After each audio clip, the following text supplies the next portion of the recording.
My name is Rachel Huber. I'm an analyst with Javelin Strategy and Research. For those who aren't familiar with us, we are a research and consulting firm in the financial services industry. So today we brought together a few different aspects, a few different members of the industry to talk to us about the evolution of the mobile wallet. I think we've all heard for the past few years that the mobile wallet, it's going to be this year, right? I think we actually might have had a panel on that earlier. That every year is the year. We've heard that, Google came out, the unfortunately named ISIS came out many years ago. Of course, those didn't work out. They're no longer here. And then Apple Pay came out, right? 2014, this is going to be it. This is going to be the tipping point. And mobile payments, I would argue, are certainly catching on. We see them being used day to day. I go online on my phone, browser app, but we're not really seeing that transition into the mobile wallet. Why is that happening? Where are we going? What needs to happen and what needs to change? So we've kind of brought together this panel today to kind of talk about our thoughts on where the wallet's been and where it needs to go to really become ubiquitous in the market. So I will let the panel introduce themselves and then kind of give their thoughts generally on the topic, and then we'll kind of get into some more specific topics. Jason? Okay. Thanks, Rachel, and good afternoon, everyone, and fellow panelists. I'm Jason Oxman. I'm the CEO of the Electronic Transactions Association. ETA is the nonprofit trade association of the payments industry that has 500 member companies. We've been around for about 30 years. We're headquartered in Washington, D.C. And part of this transformation of the industry from the payments industry into the payments technology industry has included the advent of mobile payments. And we're proud to represent Apple and Google and Samsung, the three major mobile payments providers. And I would ask, as part of Rachel's consideration that she's asked us all to do, of the future of mobile payments and when it's going to be. I think we learned this morning it's going to be 2019 until next year's conference, in which case it'll be 2020. I would ask you all, I'm just going to operate under the assumption that everybody in this room has a smartphone and probably has for some time. But what I am going to ask is, when was the last time anybody, or let's put it this way, has anybody in the last year purchased a compact disc, a CD? Remember those? So we don't do that anymore, right? All right, one person, that's impressive. We don't do that anymore. But you may recall that prior to January of 2007, when the iPhone was introduced, that the compact disc was the predominant form of music. There were tens of millions of CDs sold in the US every year. So when you think about how far we've come with mobile payments in the really about 3 years since mobile payments came on the market in the US, I would ask you to think about all the other things we used to do not on our smartphones that we do on our smartphones today. So music is one of them. We all carry around our music collections. Has anybody purchased a digital camera in the last year? So one person and a different person than bought the CD. Okay, that's good. So the year the iPhone was introduced, there were more than 30 million digital cameras sold in the US. In this past year, there were fewer than 1 million. Anybody purchased a standalone GPS unit in the last year? Magellan, Garmin, remember all those? You see where I'm going with this. It takes time, but eventually our habits shift. And habits as ingrained as using a plastic card, which we've all done for the last 40 years, are hard to break. Technology takes time, but I submit that we're in the early days, but we will eventually reach a point like we have with our music and our navigation and our picture taking, where our smartphones take over our lives in the payment space as well. Oh, thank you. Hi, everybody. I'm Cliff Duffy. I'm founder and president of Cybera. And I, too, I'm very excited to be here. And, this is a show that we've really enjoyed participating in for the last few years. We're a company that may not be, known front and center in this industry, but we've had a chance to be part of, the mobile payment app deployment for some very, very, large, retail applications. And that's why we're excited to participate in, both this industry and show. One of our favorite examples that I think really speaks to the trends that we see going on. We provide all the network security and data communications infrastructure for ExxonMobil is one of our clients. And what we really see as a trend in the mobile payments is moving beyond the NFC-based mobile payment applications that seem to have been part of the first generation of mobile payment solutions over the last few years. But we really see the trends now to, most all of our retail customers building, their own apps with integrated loyalty and a broader, buying experience. And, this app-based, mobile payment is very, very different, in our world than, what we've seen before. Even thinking back to the launch of, MagStripe payment, really all forms of payment really began with some action initiated on a terminal. Now as we move to app-based payments originating on a mobile device, the communications network and security challenges are just entirely different. It's no longer simply a terminal reaching out asking for an authorization. It's a complex web of web services that need to ultimately speak securely and compliantly to devices in store. And that's really been a boom for our business, doing the network security and integration. But what I like about this new evolution of the digital wallet is it's opening up so much creativity that I can't begin to predict what kind of apps may come next year or the year after. But I can predict that at least the network and security challenges are getting ever more complex, and we're seeing that across the board, in the retail markets that we serve. But thanks, glad to be here. Thank you. I'm Larry Brennan. I'm the Senior Vice President of Merchant Data Security and Cybersecurity Director at Bank of America Merchant Services. And my main focus is actually educating our clients to help prevent the data compromises, and then in the event of a compromise, helping them through the identification, the containment, remediation, and the painful card brand assessments that come after that.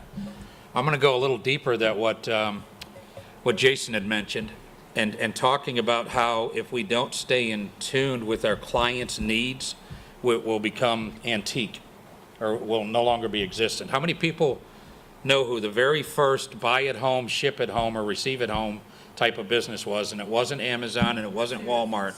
Sears and Roebuck, right? Sears and Roebuck. You used to get that thick catalog every year, and you had that 2 pages that you write down all the numbers, and then you call them up and then they deliver it. That's the first delivery, right?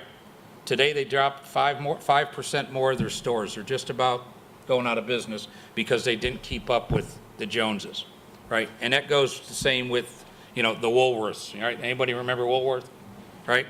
So, people change. People want to buy things today. Nobody wants to go to the store and try to look at something unless they're going to try it on. And you don't even need to do that now, because some of the companies actually will send you 5 or 6 sets of clothes or whatever. You try it on, whatever you don't like, you send back. So we're changing the way that we're behaving.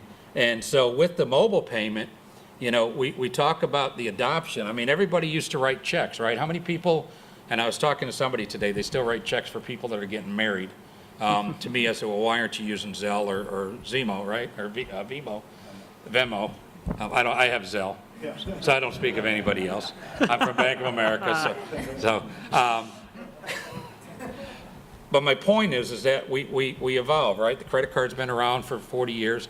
The credit card number's not going away, right? You're still going to have credit. You're still going to have some identification. The good thing about the mobile pay is it is a secure transmission, right? Because the bad actors can't get the credit card number because they're basically getting a token when they're using the mobile pay, right? So so in a card present environment, if we've got some sort of point-to-point encryption or end-to-end encryption and tokenization, it protects that. To me, the challenge with a mobile pay is the bad actors buying a bunch of iPhones or Samsungs or Google phones and putting the stolen credit cards in there. One thing I wanted to stop real quick with, I read an article yesterday that came out that frightened the hell out of me. It said that the fraud concern is on a decline in the payment industry, payment providers. People aren't concerned about fraud anymore. And the article said that it was 91% were concerned a year ago, and now it's down to 84%, and it's because of all the technology that's out there to protect them, right? That's probably true for the card present when we have a way to prevent it, but when we just mentioned about the e-commerce side of the house, it takes 7 times more to prevent fraud, on that e-commerce site than it does in a card present. Happy to be here. Thank you all. Yeah, so really great feedback, and I think, Jason, you really touched on that habits are really hard to break, and we definitely see that. And obviously from the security aspect, we still have a long ways to go. And one of the things, at least in Javelin's research, we see is the number one reason people say they're not using mobile wallets is they don't think it's secure, and they have issues with it.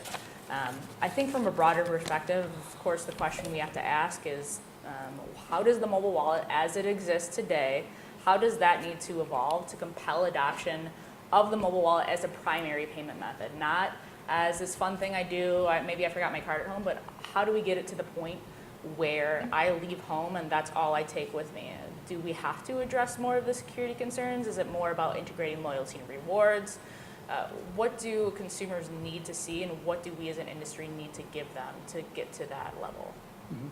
Yeah, so I think we are, in some senses, a victim of our own success. All of the security benefits that Larry talked about for mobile payments are absolutely true, but consumers don't care because they don't have any liability for fraud, so it's not something they think about. And we've kind of done that to ourselves as an industry by doing such a great job of convincing consumers that that fraud is not something they have to worry about. But I think each industry, and I mentioned a few examples earlier, has had to go through the same kind of consideration. So let's talk about music. You'll recall that in the early days of Napster and Grokster, which were the first ways you could download songs onto your mobile device, that the record labels did everything they could to shut them down. They went all the way to the Supreme Court to stop them, in fact. And it wasn't until the record labels figured out a way to monetize music by selling it online, and songs that we wanted to buy became available, that we all got accustomed to downloading songs, and we all do it universally today. I think the mobile payments equivalent of that is making something valuable to consumers, whether it's the loyalty or the offers or the coupons or integration with other capabilities that make it worthwhile to make that switch. And it's easy to say, well, we're still going to carry our wallet until we can get our driver's license digitized, and that's true. But the muscle memory it's both physical, but it's also it's more ethereal because people are so accustomed to using those plastic cards, and they work so well that unless they have something that drives them to use the phone instead, something more, something beneficial, I think that's the obstacle we face. And once we can figure out what the payments equivalent of making singles available for download for 99 cents, or starting the streaming capabilities, those kind of things, it's gonna take us a while to get there. Definitely, and I would add to that, that's something we see from clients and we hear back from feedback and just users when we talk to them in our consumer surveys. It's not broke, right? Like when these mobile wallets came out into the market, it was like, oh, you can pay at the point of sale. That's not unique. It's not better than doing this. I have to take it out. I might have to punch something in. It has to have something else. Cliff, do you have any thoughts on that? Yeah, I mean, I couldn't agree more on exactly what you just said. I don't want to pick on any company, so I won't say a name. But I went into one of my favorite stores the other day, and I decided to literally time how long did it take to complete my transaction, aside from the actual scanning of the things I was buying. And it was about 2.5 minutes. Oof. And when I look at, well, what was involved in that, it required engaging with the sales rep at the point of sale, giving them information about me so they could go look up my loyalty program, then asking questions or answering questions on, do I want to use my proprietary store card or another card? Do I want the extended warranty program or not? Other financing options and that they're trying to sell me to. And at the end of the day, after all of that, then I'm faced with a choice of, do I want to use a card or do I want to tap my mobile device to complete the transaction? And so, if my mobile device or digital wallet, if that's only giving me the ability to change my experience on that very last part of the 2.5 minutes, then, I don't know that that's enough to motivate me. And we see our clients facing this decision, and some are figuring out that if they can build an app that addresses the rest of that sale, that they can create a better overall experience, then that becomes a winning solution in this new marketplace. And I think that the momentum is growing for the digital wallet that I'm hoping we can see the creativity in the app developers to come out with more solutions, like, to throw out a good one. What Starbucks has done, I truly feel like is a great user experience, and I can see it just in the sheer number of users that have adopted it. Definitely. And actually, I would throw this out because that's kind of popped up in my head as you're saying it. Top of your head, who would you say right now is doing the absolute best, has the best mobile wallet out there right now? Well, I said Starbucks, which I think we all know, but I also have to plug, I think, we serve a lot in the petro space. And I think ExxonMobil's really built a great, great platform with their SpeedPass Plus. One of the things in addition to the loyalty programs is, you say, when is somebody going to just break out the wallet, and do that? I think when we get more and more the merchants to accept that, right now I try to use it all the time, right? And I have Samsung Pay. So I go into a big retailer, not Target, but another one equivalent, and I can use the card there, okay? I don't like the name drop. But if you go to their marketplace, it doesn't work. And then I think it was just yesterday, they announced that they're not going to let Apple Pay into the Walmart locations because they want you to use Walmart Pay. Now I'm going to drop names. All right. So that's going to limit you in your wallet unless you're using their specific card. So I think that as EMV evolves and we have the NFC capability, once more merchants, if I go to the dry cleaners, I want to be able to use my wallet. They may not have a loyalty, but I want to use my Samsung Pay, right? I want to go to grocery store and use it. Most of them now have done it, but there's still a lot out there that haven't. So you're not going to change your behavior. Do I pull out my wallet? Do I pull out my phone? Right? So you're never going to get that always your phone until everybody accepts it, even without a loyalty. And what's interesting about that, I think, is it's kind of backwards from how our industry started. In 1958, the idea behind the Bank Americard was to replace the stack of charge plates that everybody was carrying around for their individual retailer. You had your Montgomery Ward charge plate, you had your Jordan Marsh charge plate, you had your Sears charge plate, and they were all made of metal, and they weighed 100 pounds. And the Bank Americard idea was, well, here's one card, you can use at every retailer. And that worked, and obviously works very well today with Visa and MasterCard and American Express and Discover having built the ubiquitous networks because they work everywhere. So we know we can just carry that one card. And I think that is I actually think between the issuance side, there's always the chicken and egg question, the issuance side and the acceptance side.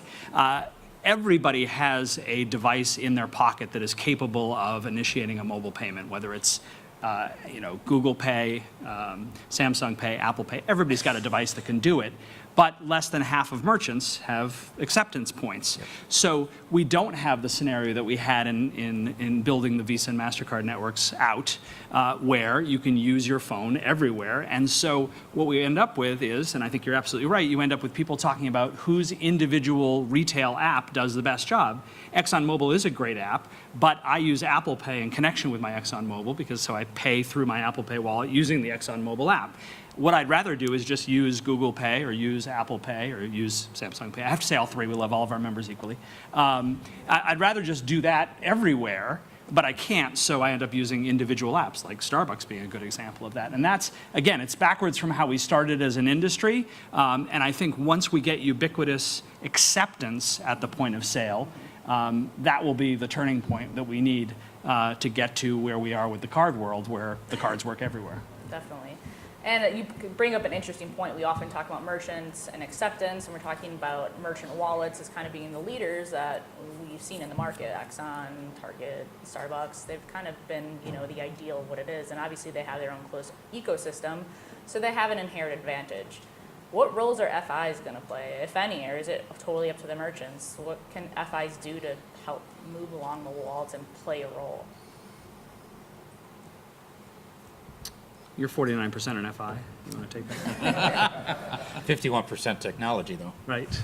I don't know. As long as the issuing bank can be loaded into the various devices, I think they're doing a better job. And I mean, everybody wants a piece of that, right? They want that 20 cents or whatever it is for the transaction. So I think it's the merchants themselves, because that's the end product, right? The merchants own the end of that cashier, the end of the line, if you will. So they're the ones that really need to get the adoption going. I don't think the FIs are lagging behind. Maybe the smaller, community banks or the credit unions might be. But I mean, I can't think of a large FI out there today that's not trying to push the wallets.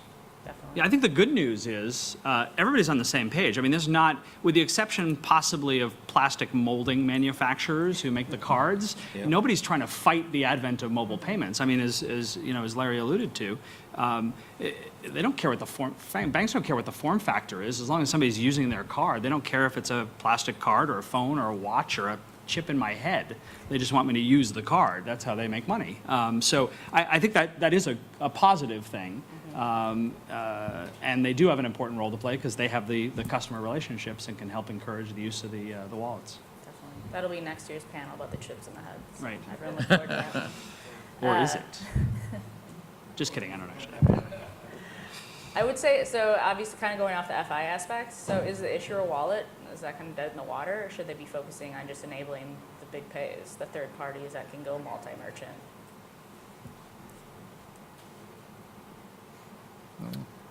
So is it Chase Pay? Right. Is there a feasibility for a Chase Pay? Should issuers, individual banks, be issuing their own wallets? So here's what I think is interesting about that. I mean, individual banks will make their own decisions, but what I think is interesting in the e-commerce space, you've seen a move by the card networks towards something that's now called secure remote commerce, which is the universal buy button. And the theory behind moving away from MasterPass, Visa Checkout, American Express, Discover's, all their different wallets, is you end up in the e-commerce space, and I think this is true in the wallet space as well, you end up with a NASCAR type of 75 different buy buttons on a web page when you try to check out, which is not ideal. In the POS world, we've figured this out. You have a single terminal that can accept all forms of payment. In the wallet world, I think there's an argument to be made that it's confusing to consumers to have a NASCAR of when you open up your phone. I think there are plenty of studies in the mobile world that consumers tend to gravitate toward, even though they may have 100 apps on their phone. They use 5 or 6 of them most frequently, and I think that will, just by human nature, lead them toward one of the wallets.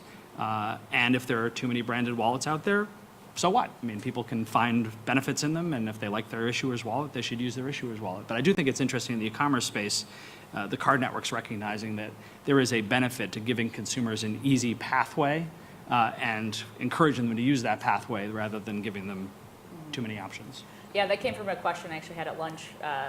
Someone was asking, well, should banks even be issuing? I think the days of, community bank X has their own separate wallet, I think those days should be dead and gone. I mean, I can see it adding into the mobile banking app, and then in addition to supporting the big pays such as Apple and Google and Samsung Pay. But again, going back to, your consumers are not going to download multiple apps. They don't want multiple apps for different things. They want it all in one place. So I think supporting it from an issue perspective is definitely, the route that everyone's going, and it definitely seems like everyone's on board. So Cliff, obviously security aspect, and I know, Larry, you have experience with this as well. So as fraud changes with mobile payments, how do you think security will evolve? How do you think fraud will evolve? Will it go to other channels? And as mobile payments exist today, security exists, does it need to change, or is tokenization? Yeah, I mean, certainly, there's always going to be some risk of fraud. There's going to be security risk, and there is an inherent behavior of, as security improves in one area, then, the bad actor focus just shifts to, wherever the next weakest area is. I think from our point of view, there's just a different set of challenges now that, our customers, and I think the larger broader market of brick and mortar retailers need to look at. Regardless of the form or format of mobile pay solution, it just is opening up, the network and communications, bringing in a lot of new third parties. It's no longer just a point of sale system, a retailer, maybe an upstream card processor. In a lot of these systems, there's a lot of different vendors, and there's managed service providers who who are part of the ecosystem, supporting these. And, all of that is good. They're coming in to bring value into the solutions, but it does open a lot of new holes and new risks. So I think just more than anything else, I'd say that it's just changing and evolving. There's pros and cons to this new landscape, but that's, I think the key point is it is new. And so our customers are having to look beyond just the kinds of risks they've seen in the past. Yeah, and I would agree with that. And, when I do my presentations, there's a balloon, right? You ever go to the circus and you see the clown makes a little character with that balloon? Just fill that balloon up with all the criminal activity, right? All the criminal activity, card present, card not present, skimming, any type of fraud that they can do out there. As we tighten up the card present, right, with point-to-point encryption, tokenization, EMV, that they tend to go away from there. And so squeeze that balloon, and they're all putting their efforts over now on e-commerce, right? And as I mentioned, it takes 7 times more effort to keep secure with the e-commerce or the card not present. The good thing about the mobile payment as it is today, or the wallet payment as it is today, is that that credit card number does not reside inside your device, right? You put your credit card number into the application, and it comes back. If you ever open it up, it's going to show a different credit card number. Well, it looks like a credit card number. It's basically a token that's being processed. So the bad actors aren't going after, Cliff's or Jason's credit card. They want lots and lots of credit cards, right? So one of the things that they are going to do, those are going to go to the store, buy a bunch of iPhones, buy a bunch of Samsung or Google phones, and put that stolen credit cards in there, and they're going to use that at the merchant's locations. Not as valuable as going in and putting malware in the system, whether it be e-commerce or on the card present, into their back office server where they can get hundreds or millions. They're going to get one by one. And I'll tell you how resourceful these bad actors are in a card present environment. Even if you deploy EMV, point-to-point encryption, and tokenization, they have 3D printed terminal covers now, or I call them Halloween masks, that can be deployed within 3 seconds, and they sit out in the parking lot, and every swipe goes in there, and it circumvents the secure technology. And I will tell you, it's happened at some of the largest stores, and I won't say what kind of stores, but you can imagine, they've all found them. So the bad actors aren't going away. Mobile payment, they're going to find a way to get into mobile payments. Eventually they will find something. So that's why we always have to be one step ahead of them in order to prevent that. But right now, I would say that the mobile payment is probably one of the more secure environments out there today from a consumer perspective. Thank you. We do have some time for questions if anyone had any in the audience. I think do we have a mic at all? Do you think mobile wallets will ever link directly to bank accounts, or will they always go through debit and credit cards? Well, I'm sure they'll be connected eventually. Yeah, I mean, you In can do some it. You form. can do that with PayPal today. Yeah. In fact, they would appreciate it if you did that today. So yes, I think the answer is yes. And, I mean, to your question, right now you can set it up on your debit card, so it's essentially a check card, if you will, right? So you are attaching it to your account. So with Google, Apple, I think we heard this, we don't think Amazon is going to be a wallet player at some point. With as aggressive as they're getting in the market, we've talked about, I've heard over the last day that we think, 16% is going to be the tipping point that pushes the mobile payment platform. Do you think that might get accelerated if an AWS or Apple or somebody decides to become the settlement bank and basically become a bank themselves? If they get big enough and they can speed up that transaction, would that create a tipping point in the industry that forces the mobile payment over the edge and creates just massive adoption? Yeah, I mean, traditionally, and I talked about this this morning. Traditionally, there's been a restriction on commercial enterprises from becoming banks. That dates back to 100 years ago. And now the OCC and other federal regulators have shown a willingness to let fintech companies become banks. So that's certainly a possibility. We've seen Square apply for a bank license because they want to do it themselves. Now they withdrew it, but they're going to refile either for the same license or a different license now that the fintech charter is available. So all that said, I think that's very likely. Amazon is already with Amazon Pay making it available PayPal-like. I bought a pair of shoes online and got an Amazon Pay button and paid through Amazon, not on the Amazon website, through a third-party retailer. And so I don't see any reason why that wouldn't be part of what they do going forward. They've had success with it thus far.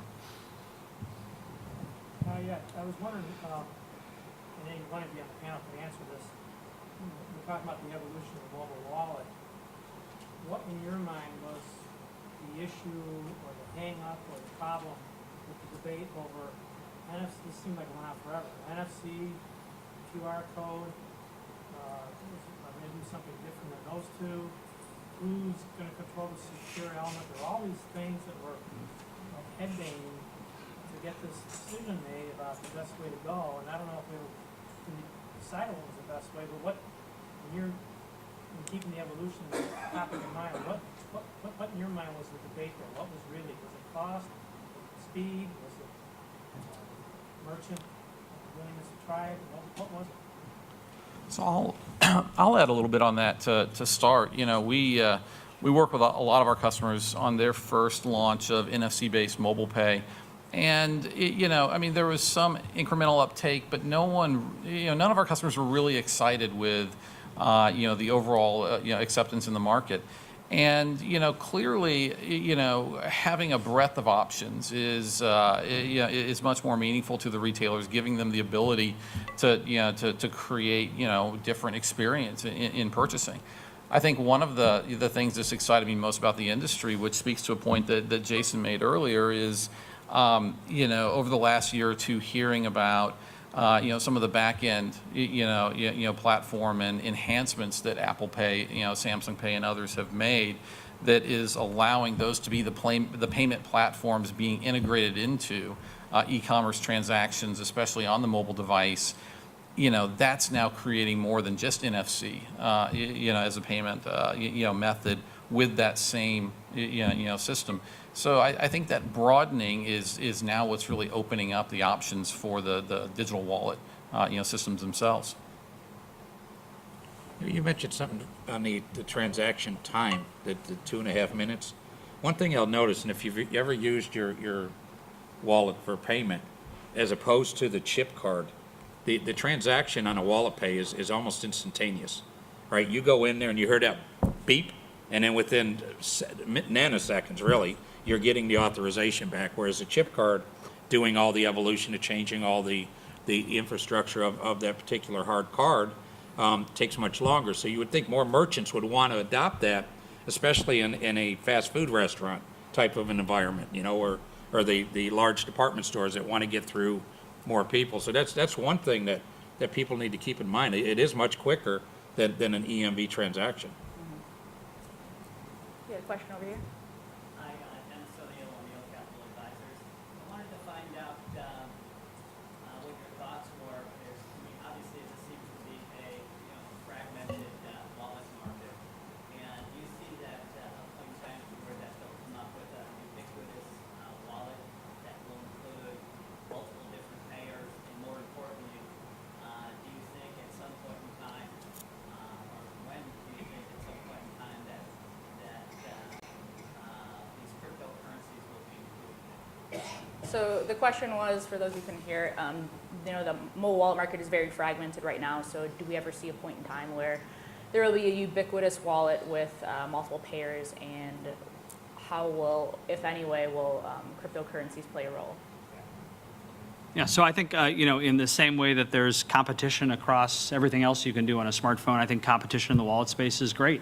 Google Pay has some terrific features related to loyalty that Apple Pay doesn't currently have, and Samsung Pay has its competitive differentiators. And I think, much like in any other area of the app ecosystem or the mobile ecosystem, having multiple choices is good for consumers. In the same way that some consumers like the iOS ecosystem and therefore will use Apple Pay, some people like the Android ecosystem and will use Google or Samsung as a result. I think that kind of competition is healthy, and I think it's important to remember that what the wallet is doing is enabling to use digital forms of payment credentials that exist in the real world. So to cryptocurrency or anything else, yeah, maybe if there were demand for it. That certainly could be a possibility. Apple Pay has partnered with Discover for the Apple Pay Cash Card, which is a non-network branded form of payment that's in the Apple Wallet. You can use that. So I think those kind of things will continue to happen. Yeah. When do you think that crypto, if and when cryptocurrencies would be included in a wallet, when do you think that would happen, or what do you think would be, what would be the catalyst to make that happen? The question was, if cryptocurrency were to be in a wallet, what would be the catalyst to make that happen?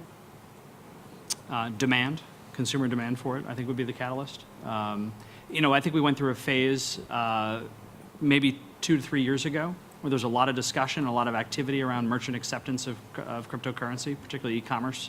Companies like BitPay were very focused on that.